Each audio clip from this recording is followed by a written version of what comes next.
This tutorial I'm going to show you how you can speed up or fast track your video clip on InShot. So I have here this video clip and I like it to go ahead and move faster, so I can increase the speed either 2 times or 3 times. To do so, it is quite simple. Just head over to the timeline here, and once you have the video clip added to your timeline, scroll here until you see this option called speed. If you go ahead and tap on speed here, you can see it is currently set to 1. If you want it to move faster or you want it to move 2 times faster, you can just move this from 1 to 2 like this, and then okay like this. So if I go ahead now, you can see the video clip has become much shorter. If I play it, you realize now it is much faster than it was initially.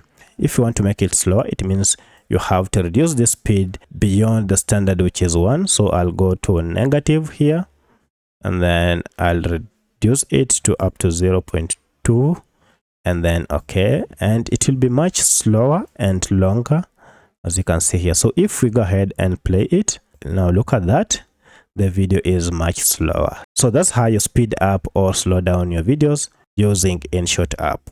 If you have any other question, kindly let me know in the comment section. Otherwise, thanks for watching and let's meet in the next video.